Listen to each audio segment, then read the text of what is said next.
Hello बच्चों, MK chemistry classes में आपका स्वागत है। बच्चों, ठोस अवस्था के अंतर्गत हम लोग आयनिक यौगिकों की क्रिस्टलीय संरचना के बारे में पढ़ रहे थे। इसमें बताया गया था कि जो आयनिक यौगिक होते हैं दो प्रकार के होते हैं, AB प्रकार की क्रिस्टलीय संरचना और AB2 या A2B प्रकार की क्रिस्टलीय संरचना।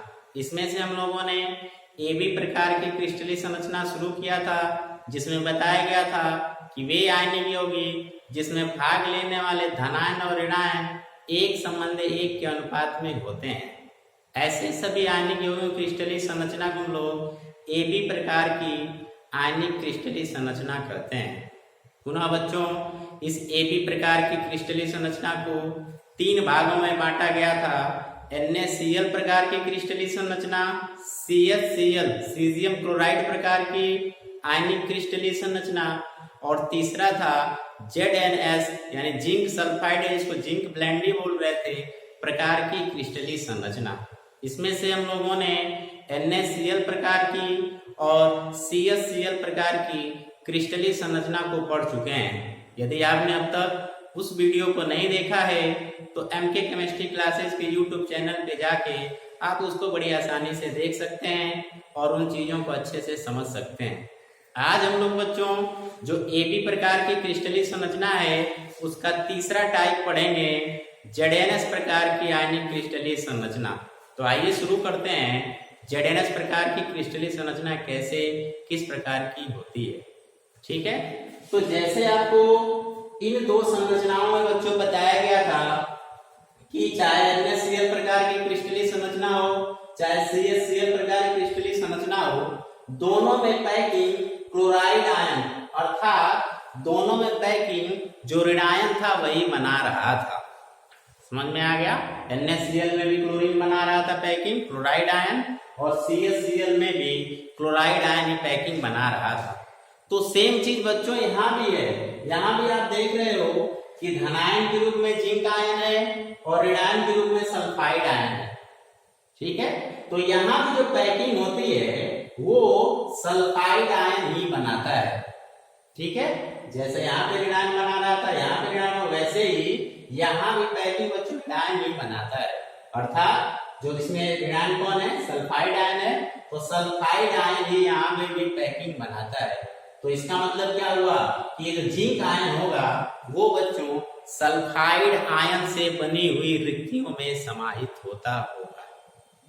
क्लियर हो गया सबको? चलिए, अब यहाँ पे एक्सपेरिमेंटली देखा गया कि ZnS की जो पैकिंग होती है बच्चों FCC प्रकार की होती है। कैसी पैकिंग होती है? फेस सेंटर्ड सेल होता है इसका। समझ में बात आ रही? फलक केंद्रित इकाई सेल। और फलक केंद्रित इकाई सेल की पैकिंग आप जानते हो। FCC पैकिंग का मतलब क्या होता है कि जो एटम्स होंगे वो कार्नर्स पे होंगे और कार्नर्स के अलावा फलकों के केंद्र पर भी होंगे। कहाँ कहाँ होंगे?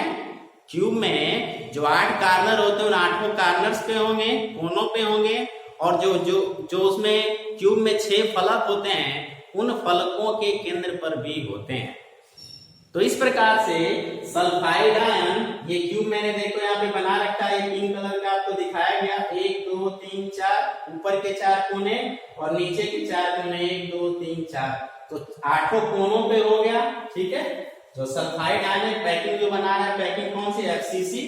तो वही मैं बता रहा हूँ कि FCC पैकिंग में जो कोण होंगे यानी जो सल्फाइड आयन होगा वो कोनों के अतिरिक्त और कहाँ होगा? फलकों के केंद्र पर। तो इसके हिसाब से पर यूनिट सेल हम लोग सल्फाइड आयन निकालेंगे, अर्थात इस यूनिट सेल में, एक यूनिट सेल में कुल कितने सल्फाइड आयन आएंगे।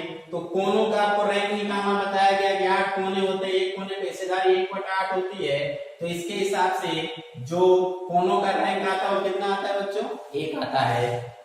फलक के केंद्रों पे कुल 6 फलक होते हैं, देखो 1 2 3 4, एक आगे एक पीछे, और इसपे हिस्सेदारी कितनी होती है? हाफ होती है, आधा होती है। इसके हिसाब से रैंक निकालेंगे तो कितना आता है बच्चों? 3 आता है। तो ओवरऑल जो सल्फाइड आयन की जो रैंक है वो कितनी आ गई? 4 आ गई। और FCC जो पैकिंग होती है बच्चों उसकी रैंक 4 ही होती है। ये चीज हम लोग पीछे भी पढ़ चुके हैं। तो इसमें आपको कोई डाउट नहीं होना चाहिए कि पैकिंग एफसीसी है तो रैंक कितना है, 4 ही आएगा। जो पैकिंग बना रहा है उसकी रैंक 4 आएगी।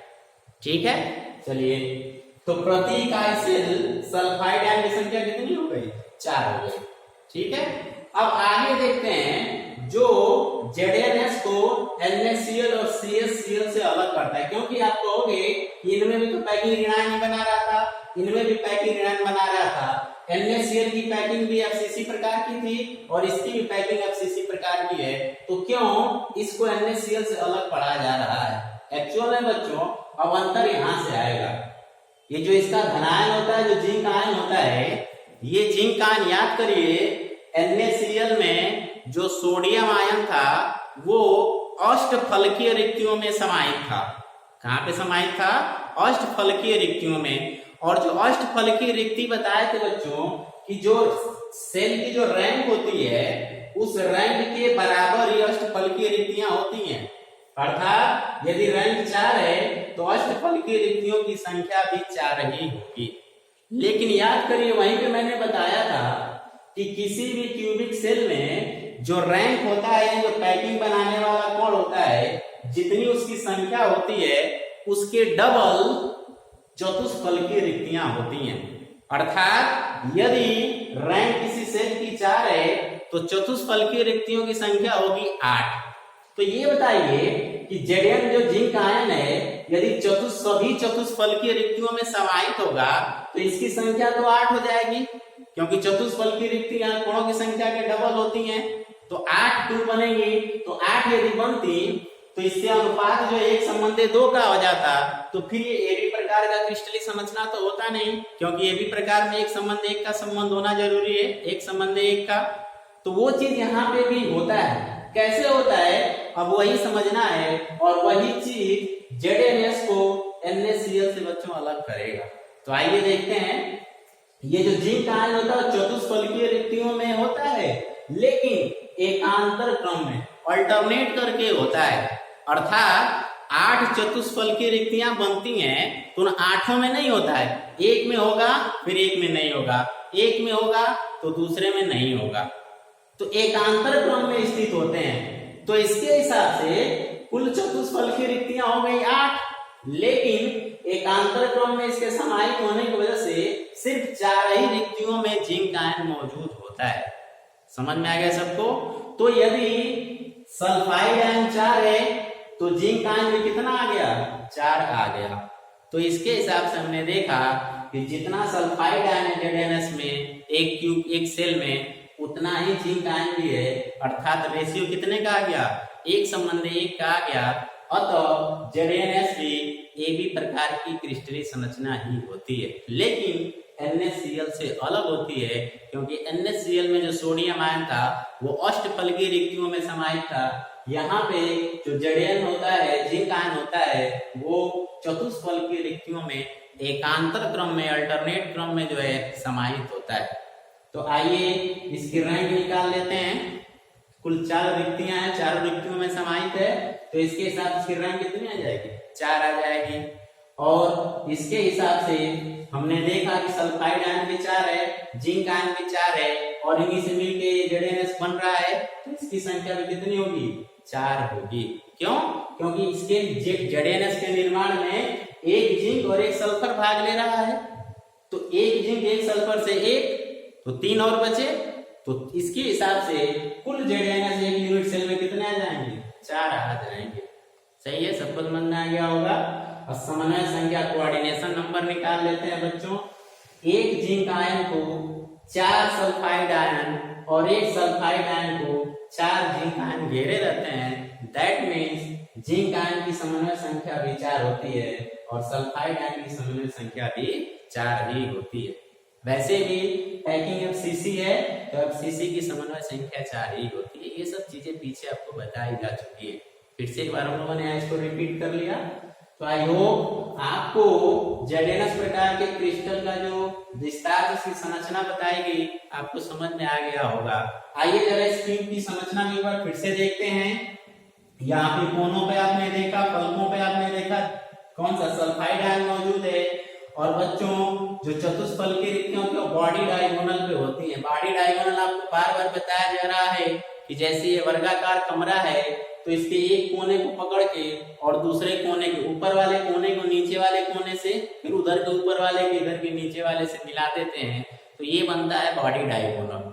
तो इस हिसाब से कुल बॉडी डायगोनल बनेगा बच्चों 4, और 4 बॉडी डायगोनल पे एक बॉडी डायगोनल पे, ठीक है, एक बॉडी डायगोनल पे 2 चतुष्फलकीय रिक्तियां बनती हैं। तो 4 बॉडी डायगोनल बना तो 4 गुना के 8 रिक्तियां बनेंगी। चूंकि एकांतर क्रम में समाहित होता है इसीलिए इन 8 रिक्तियों में सिर्फ 4 ही रिक्तियों में कौन समाहित होगा, सल्फाइड आयन समाहित होगा। अर्थात यदि यहाँ पे है तो यहाँ पे नहीं होगा, या यहाँ पे है तो यहाँ पे नहीं होगा।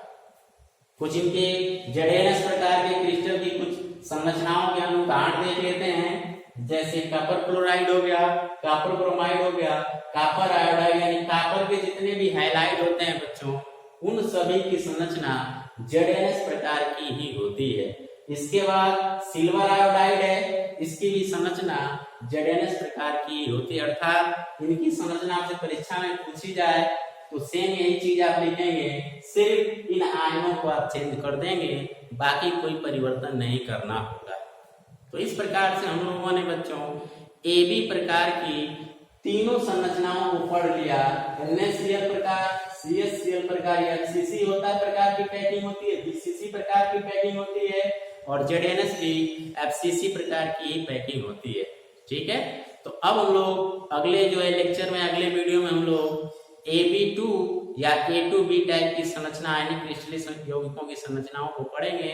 तब तक आप इसको अच्छे से नोट बनाकर, और इसमें कोई भी आपको समस्या हो तो वीडियो कमेंट बॉक्स में पूछ सकते हैं।